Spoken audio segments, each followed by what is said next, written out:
Going live on Facebook. And we're live. And we're live on all places. Okay. Welcome back to Heart of the Author. I'm super excited to introduce this next artist. Her name is Krista-Lee Beehler, and she is publishing her debut poetry book this fall, very soon, actually, this month, in like 2 weeks. 2 weeks today. That's crazy. So I couldn't be more excited to introduce you to her and bring her work into the world. We have more recently been publishing some poetry books because it's just another form of art and healing. And I couldn't think of a better person to share today with all of you, healing through poetry. And I'm going to let Krista take it away. Krista, introduce yourself. Tell us a bit about your book. Tell us what's going on in your world. And then I can't wait to go through the activations with you. Thank you, Sabrina. So my name is Krista-Lee Beehler. I am a wife, a mother of two. I founded my own company called Kind Spirit Kids, which is an emotional wellness program where I am a trauma-informed educator with children, helping to give them the tools that I needed to find much later in life and figure out on my own and navigate in my early 30s. And so I created this program as a form of prevention to support the mental health crisis, to support people who aren't really sure how to carry the weight of their trauma and transmute that into power. I had a bit of a hard upbringing. I did grow up in a home with an addict of all things. And so poetry was always this outlet for me. It was where I would talk about my feelings, where I would write down the things that I feel like weren't being seen and heard and seen in my family and in my home. And it really became my place to move my emotions from inside my body to out. As I grew up and found myself in other very hard situations like sexual abuse, I kind of distanced myself from poetry. While I accumulated my trauma, I had to shut out the thing that would acknowledge it or bring it to the surface. Suffering as a people pleaser and a perfectionist, it was really just all became too much to acknowledge. And I had no tools and didn't really know what to do with it all. And so pretending like it didn't exist was all I knew how to do. That's what I had seen in my home growing up, and that's what was modeled to me. And so I really did think that that was the way through a very serious problem. After having children and my family and all of that, we were living in the city in Toronto, and we just had a calling to spread our wings and kind of shift gears. And so we bought a home on the ocean on the Bay of Fundy in New Brunswick. And I had no idea what was going to come for me in that moment when I showed up there, and the ocean, where the highest tide exchange in the entire world, was quite literally pulling open every secret and corner and wound of mine that I had. And I didn't see it coming, but I look back and retrospectively believe that my body for the first time felt safe. I didn't know anyone in New Brunswick, no traumas had happened to me there. And so I think that coupled with the energy of the ocean and the moon, that it was just my time to really open up. And that's when poetry came flooding back. And while I couldn't figure out how to talk about it person to person yet, because I'd never spoken the words out loud, these words would start to replay in my head over and over and over again. And as soon as I put pen to paper, an entire poem would spill out. And it really started to feel like my body wasn't going to wait anymore. It was riddled with physical illness symptoms. I think a lot of that had to do with the holding. I mean, I know a lot of that had to do with the holding. And as I started to kind of put what was trapped inside out onto paper in the form of poetry, that's when it really started to unwind and open up for me. And in the beginning, it was like crashing to the darkest hole you could imagine. I felt like I was falling. I felt like I was suffering. I felt like I wasn't myself. I felt like I was failing in all areas of my life as a wife, as a mother, as an educator. It became all consuming. But as I wrote poetry, I began to notice the shifts, and I began to see how this body of mine was talking to me and wanting to heal and wanting to work through it. And so this book has been um, a big time coming, but also without realizing that it was going to end up as a book. For the last 5 years, I wrote this poetry truly just for myself and in my own notebooks, never thinking in a million years that they would see the light of day or that anybody in the world would read them. But in my final sort of spiral, and I say final as in right now, I know that I'm not done and healing is never over. But in my last, I guess, round of healing, it really came through the connection to my voice. And it became abundantly clear that whether this book needs to exist for me and the process it took to bring it out into the world, or it exists to hold the hands of a fellow sister who is suffering under the weight of her own experiences of trauma or sexual abuse, that is why it came through. And so I would love to start. The book has an arc, but I'm actually going to talk about it in the end because it did all come together after. And as I was writing the poetry, I didn't have the intention of it becoming a book. So I'm going to focus from that direction and get to the arc after. So this is early stages of the poetry just kind of starting to come through again. It is the opening poem in the book. It is on a black sheet while most of them are white. And the poem is called Silence Kills. Silence feels uncomfortable because there's lots to say. It's killing me to scream inside while you ask if I'm okay. Inside the space is thick, it feels so hard to breathe. I think I could turn purple as the air begins to leave. A battle rages within. I want to help but feel confined. I think I have to tell my truth, but the words just won't align. Where do I even start? What can I even say? Just thinking about talking unravels me into disarray. It's killing me to hold this, but I don't know another path. It's bubbling to the surface. Someone please find me my mask. This poem is quite literally, the last line, someone please find me my mask. It was like that shift was starting. I wasn't going to hide anymore. I wasn't going to pretend. I wasn't going to allow this to control me anymore.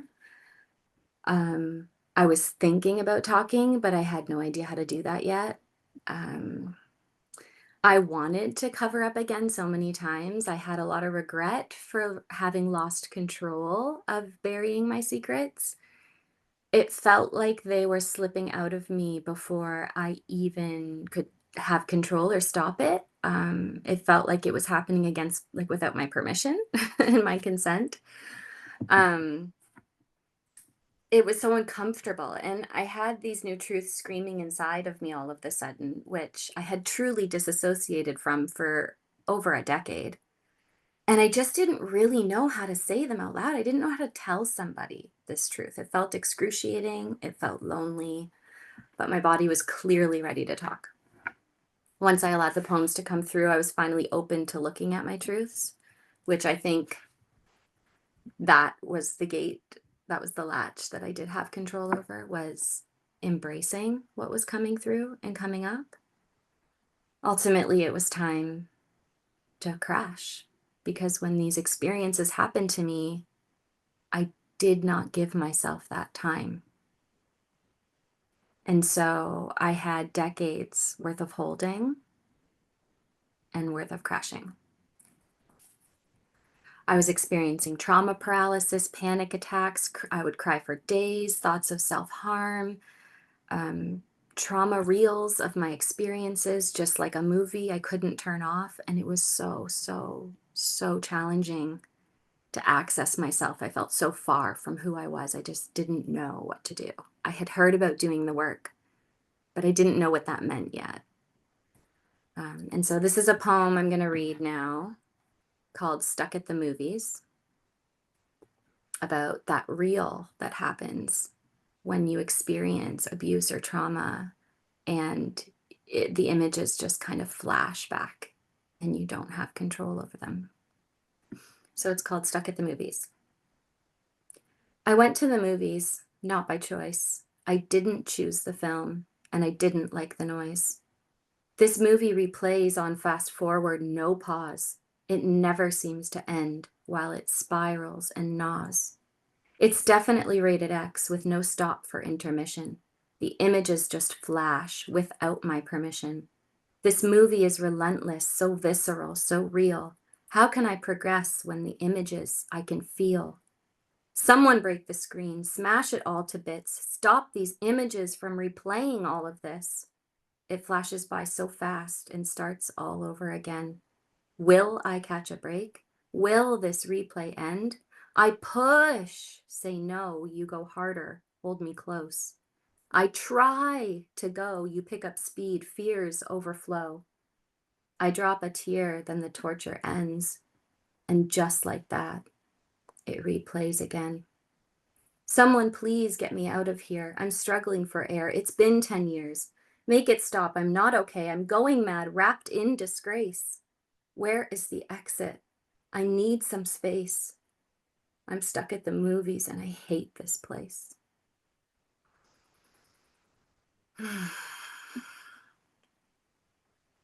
If you've ever experienced a traumatic experience, either sexual abuse or something else, I believe that this trauma reel, it happens to many people. I'm not alone, and you know, it might be a symptom of that experience, but it really did force me to sit with what I'd gone through and not run from it or hide from it. And I believe the disassociation had led me to needing to look at those things. But writing this poem, I wrote this poem as this was happening to me. And when I put it onto the paper, it was just like, a bit of a discharge of that overstimulation of what I was carrying. I was able to just, access my breath again. As I wrote, the weight was beginning to shift. My poems began to take a new form. I was shedding and expanding, but not fully aware. I was told I was doing the work, but it felt foggy and I felt so depleted. And now we'll enter into the next section of the book. So this is lifting out of the darkness. If you've ever gone there yourself, you know that you don't just snap into joy. There's like this in between, this liminal space of having broken wide open, but not yet integrating these fresh perspectives or lessons. You're kind of still searching for that.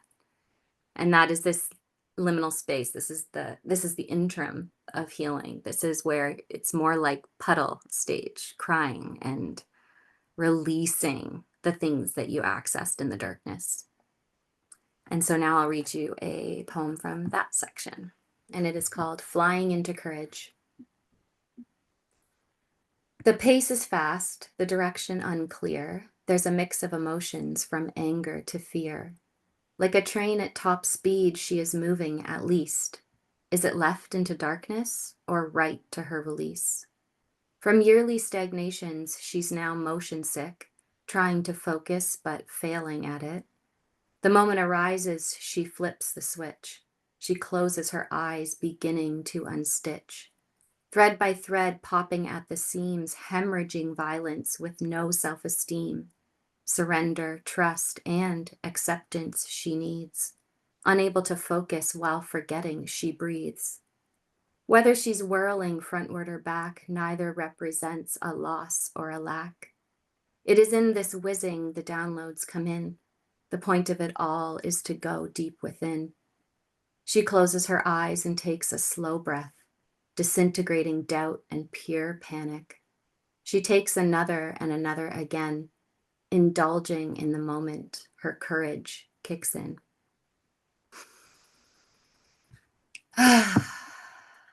So this is, this is a moment where I finally had access to something.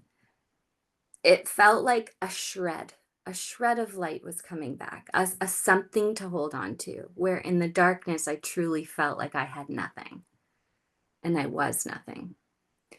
And now I knew there was something after that. There was something I could hold on to. There was something I could grab. And that courage, that light, that like, we're gonna do this. Um, a lot of people ask me where I find my resilience, and I find it a really difficult question. I think it's obviously has many layers to it. But I can definitely say that my motivation comes from my children. I've always been hyper aware to not pass on my stuff. I've been passed on stuff, and I know that undoubtedly I am passing on some stuff, but within my realm of awareness, I can do what I can to at least try to do the work so that I am not passing on things that are my responsibility to take care of. And as my body began to move at its own pace and began to decide and choose to heal and move through this and find a lighter place, um, I began to really get in communication with my body and really be able to access its voice. And I really found a flow with poetry. My partner says that during this time I was puking poetry. It was tumbling out mid conversation. Sometimes it was tumbling out morning, noon, and night. It was just always coming. And I really started to get excited about what my poems were telling me, because it did feel like I wasn't even the author of them at times. It felt like they were um, just that voice that I was eager to listen to. And I realized that healing, it's complex, obviously, but that there's very different phases. I was wanting to heal my mind because of these reels and thoughts, and I was struggling under the weight of the depression that was coming. Also healing my heart, so that I could, give love back out into the world, but then healing my body. And aligning these three at any given time took complete surrender. And I was really trying. I was really trying with everything I have. And I mentioned a little bit ago that I was having this trauma paralysis. And as I was unmasking these wounds, intimacy got very hard for me.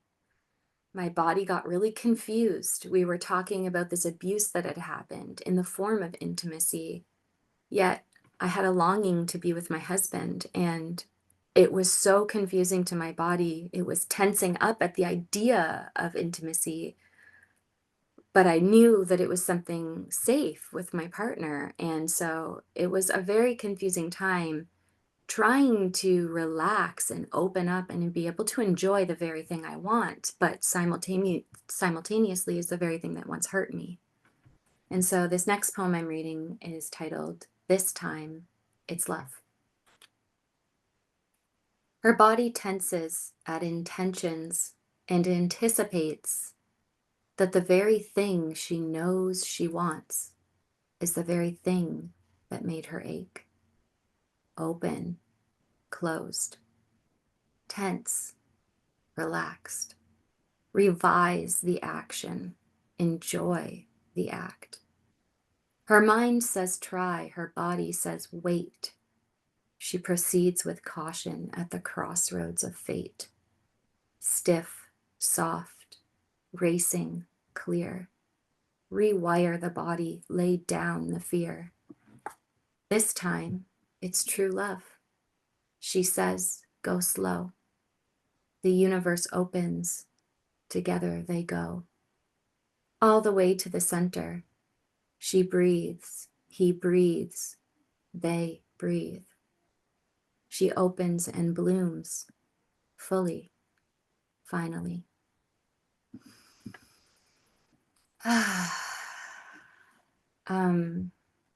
That poem, I mean, I had overcome this major battle. I had moved through this problem with my husband, and he was holding such safe, sacred space for me. And I'm eternally grateful to have met a husband who would do that. And at our pace and in our time, not only did we rewire this intimacy act for my body, to be able to want it and love it and feel open to it again. But I was going to depths I had never experienced, and it was so rewarding and so connecting. And parts of me were really truly coming alive like they had never done. Um, and so after this part of the book comes the radiance. And the radiance is about that light, you know? It's the puddles, the tears, the tear taps have dried. We've cried it all out. We've felt the pain, the shame. But now the lessons are coming in loud and clear. And I am in a new skin. I have experienced a death and a rebirth, and I began to shine and sparkle like I had never seen. My loved ones were noticing. And so this section of the book is about the radiance, ripe with fresh perspectives, a weightlessness that was just divine. Healing's never complete, but as we travel the spiral, we trust and surrender that you stop for moments of light and it makes the hardest moments worth it. So now this is a poem called Becoming Her. She woke up and paused. No phone, no cause. She savored the moment her storms were gone. She felt proud and knew her old skins were shed, so she floated gracefully out of her bed. She sashayed past a mirror and took a step back. Her skin, it shimmered. She'd never seen that. Instead of heavy, she felt so light. That might have been the best sleep of her life.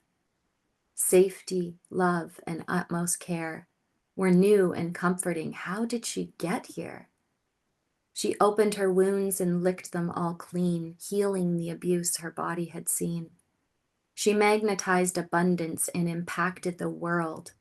It almost looked effortless, but I watched her unfurl. She is beauty, strength, and resilience embodied. She is me. I am her. New territory, uncharted.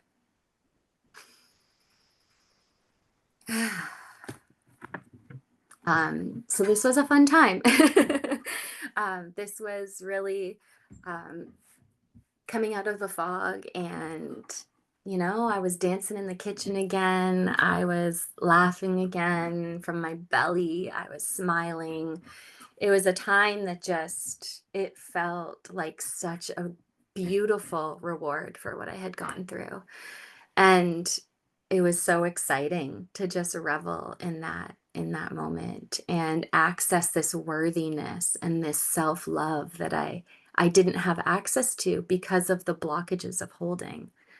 Um, and so, in the work and knowing that it's never done, um, I used this light to go back and do some of that inner child work. Um, because when you're in the right space, then you can travel back in time. It's never too late to repair. And since I didn't have the space or the tools to hold myself when these occurrences happened, I could do that now. And that was a part of my radiance. It was the radiant me, future me, going back to past me and holding her the way she deserved to be held when all of that happened. And so this next poem is called For the Girl I Left Behind. I sat and crossed my legs, and then I closed my eyes. I went on a trip within my mind's eye. A journey back to a time when I felt so alone, too scared to face the truth, afraid of the unknown. I see her lying there, shaking in her bed. She's crying so hard and talking meanly in her head. She thinks it's all her fault. The shame is so intense that she bottles it all up, planning to run, her only defense. I go and sit beside her and gently rub her head. I hold her in my arms and cry with her instead. I rock her back and forth, even though there's lots to say. Unconditional love and silence can really go a long way. None of it is her fault. Those men, they had no right. I'll guard her truth with fury, so she may burn so bright. She softens into my arms, relaxes, and exhales deep. Finally, I am holding tender space for a younger me. I'm sorry I'm so late, but I promise I will stay. I'll always have your back now, showing love in a new way. You're worthy and you're brave. You're moving mountains down the road. Your life and dreams are coming. Hold on and don't let go. This moment will not break you. You're safe now. Let it flow. I'll stay right here beside you. No more walking alone. It is never too late to return and repair. I promise you, young Krista, I'll always meet you there.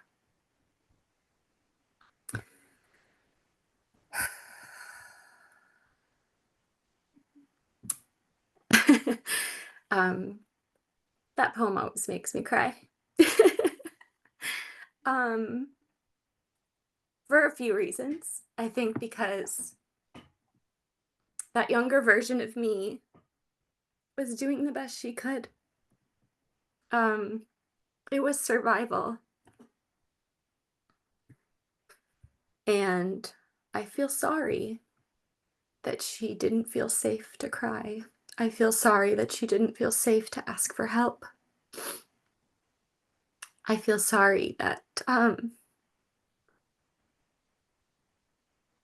feel sorry for her suffering alone. And so when I go back to her in that way in meditation, I really do just hold her like she's one of my babies. And I picture rubbing her head. And I picture being a mother to her. Because I didn't even let my own mom in. And it feels so good. And it's never too late. And so if I hadn't done the work and I hadn't reached that new form of radiance and lightness, I'm not sure I would have been able to go back and do that. And maybe that hurt person never would have been helped. The radiance was also a time of really learning how to open up and talk. And switching gears now, the first place it felt really good to talk was in my circle with my circle sisters. And if you have a women's circle, then you know the magic that happens there. And if you don't, with everything in me, get one. Make it happen. Find your women and gather, because there is absolutely nothing like the power of women sitting in a circle. Wombs connected energy is insane. There's a few rules to circle, where it's not a space for unsolicited advice. We're not there to save each other. We're not there to rescue, we're there to hold space for it. We're there to carry the weight for each other. We're there to listen radically. There's even a rule, you're not really supposed to like reach out and touch, because energetically you could be shifting something in that person who is having a vulnerable share. There's so much importance in that share, that accessing your voice, that communication of your experiences. And in the circle, it is so safe, and women are showing up to do that work with you and are committed to that process. And it was hard for me at first to start talking about it, because I felt really sad about telling my mother or my husband or my close friends and family that this had happened to me. I felt sad that I hadn't let them in.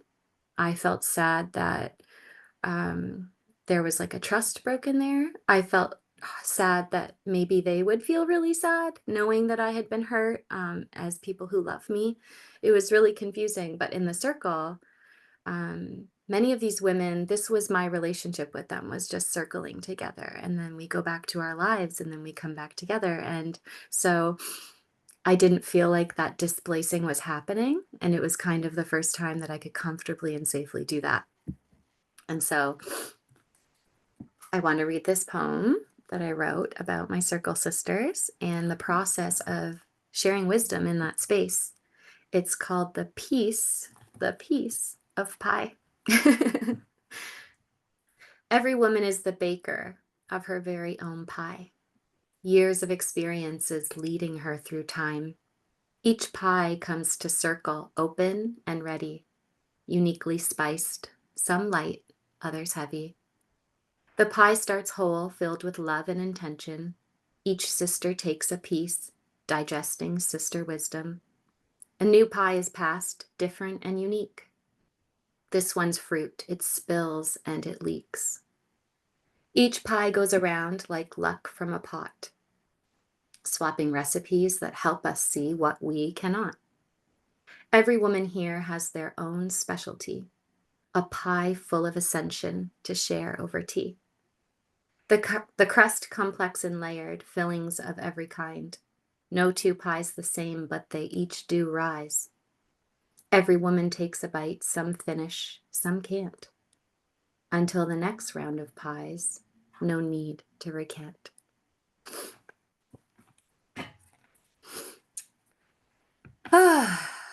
So it's amazing, when you open up and share. It's one of those things where it's like anytime you've gotten vulnerable with somebody, you've probably noticed that they get vulnerable back to you and you form this bridge of energy and connection between the two of you. And invulnerability builds such a strong foundation for connection. There's authenticity there. There's real experiences that you're speaking from. They know where your words are coming from. And so that circle, it really became my safe place. And when other women would talk, I would think, are they talking about me? How do they already know? And in that relation, it lifts some of the weight as well. Like I had realized once at Circle that every single woman there, at this time there was 12 of us, had experienced sexual abuse. And I know it was silly to think that my experiences felt so alone because I know sexual abuse happens. Um, but it affirmed to me, like how I feel, they feel, and they get it, and we get it. And I don't have to explain it from a perspective that you maybe haven't experienced or don't understand. And so there was just so much safety there. And that safety communicated to my body that we could open and we could talk and we could connect. And just through sharing and listening to other women's experiences, it's like it really lightens the load of my own. So I was getting in touch with my most intimate self and sometimes gathering in the energy of sisterhood and not even speaking because you're never forced to talk. It gets the energy moving. And another thing that I would do with my circle sisters is ecstatic dance. And that was a way to really access the somatics of this energy. And woof, what a way to heal. Shake your body, dance it out, go hard, go soft. Sometimes, it's personal yoga on a mat and having a really intimate journaling experience while all my sisters are dancing around me. And then other times it's like, I don't even know where I am in the room. My eyes are closed and I am just moving my body the way it's telling me to move and strengthening that communication with my body. And so ecstatic dances became this gorgeous coupling with these circles to have this like verbal release and then also this energetic somatic body release. And I'll say it again, if you've never been to an ecstatic dance, exclusively women, then please listen to me now. You need to find one and you need to go shake your booty. So this next poem I'm reading from my section here is called Ecstatic Dance. Start to sway, then shift to shake. Give a stomp, heart awake. Let the music set you free, cleansing heavy energy. Close your eyes to truly sink Into your body, don't try to think. Gallop, twirl, the space is yours. Dance like a queen, feel yourself soar.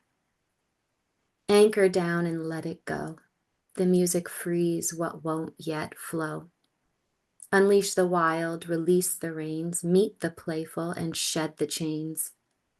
Winding down, listen intently.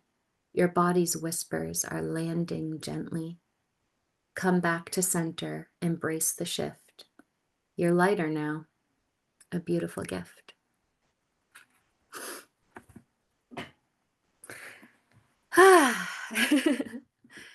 So, when I was in Colombia in South America this past winter, I was triggered. I was in a new continent, and the last time I was in a different continent, I had experienced my second experience with sexual abuse. And I had no idea that the alleyways, which is where it happened, would trigger me. And so it really caught me off guard. I was on this big adventure with my family. We were starting our world schooling, and I wanted to be happy and excited and enjoying it. But instead, I was just being triggered and experiencing that movie reel that I read and spoke about earlier.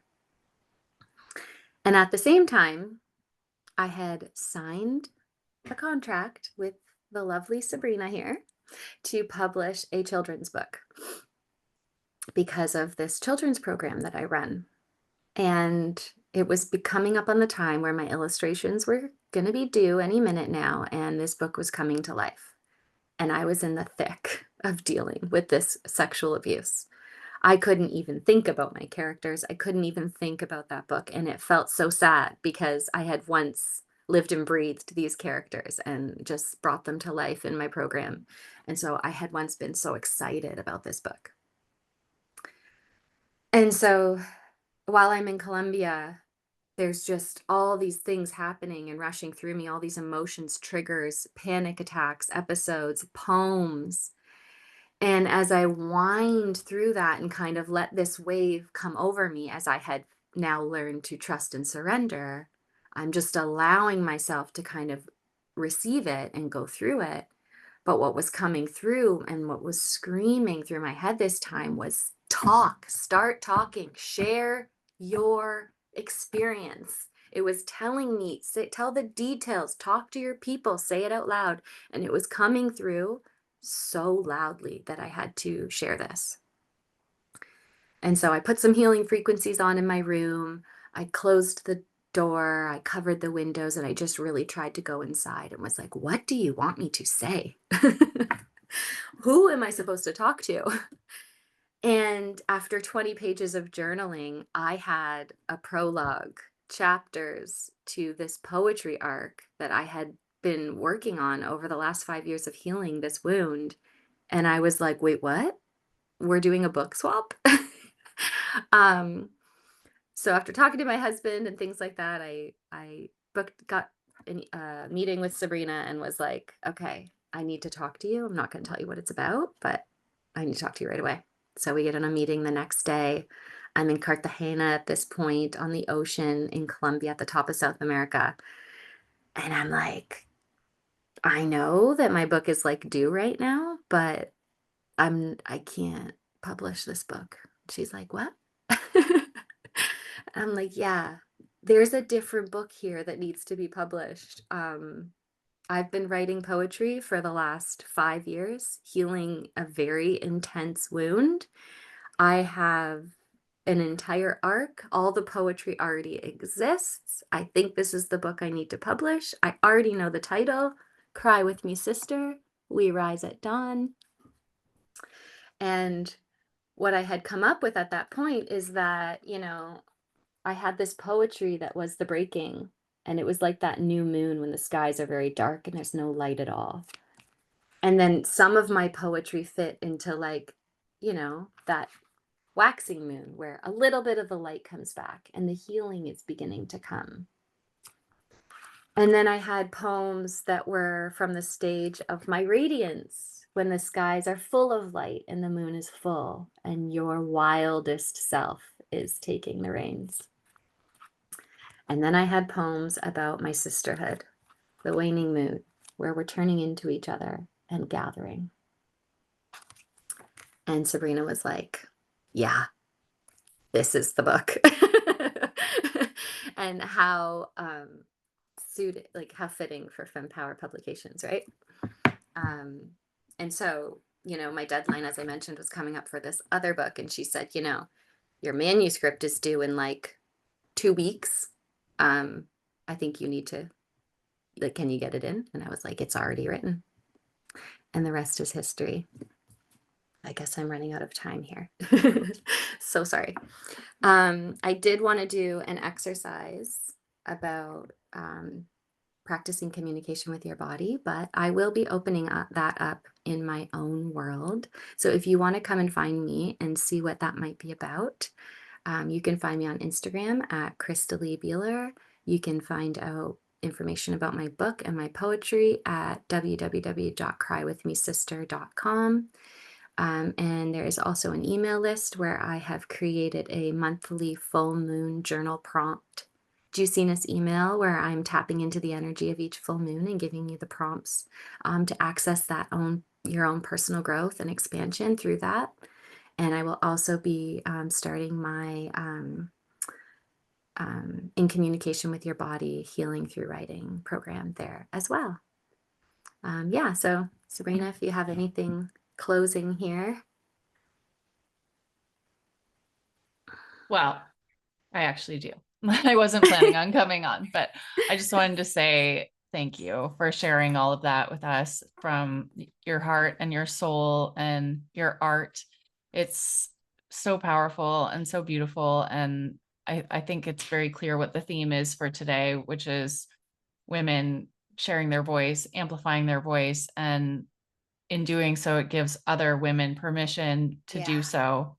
And I want to thank you for doing exactly that. And I can't believe your book is out in the world in just 2 weeks. It's so soon. It's crazy. 2 weeks. So we will be sharing in the Facebook group, which this is currently being streamed into, but also we'll be sending out emails, and we'll be lots of social media over the next 2 weeks in anticipation of Krista's release date on Amazon. And I just couldn't be more proud. And one thing I just need to say, it's like, I don't feel like a proud mama. Like, I didn't do anything. I'm just helping you do your thing.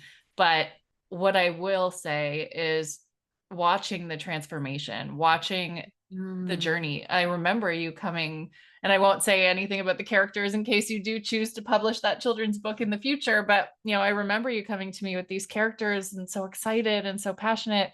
And I remember the resistance and the fear around that conversation, booking that conversation, thinking that, what if it's not the right path, or what if it's not a good idea, or what if I'm not allowed to, or,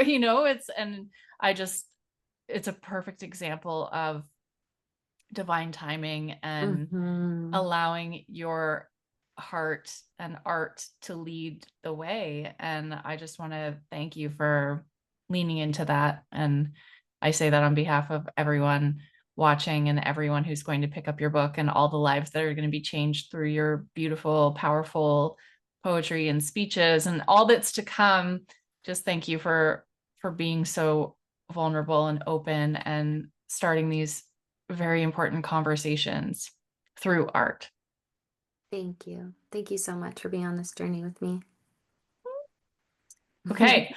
Well, next up who do we have? We have Ria tuning in from Poland in 15 minutes. So it's been such a crazy day full of amazingness, and I can't wait to keep it going. So thank you, Krista. Thank you. And we'll see you soon.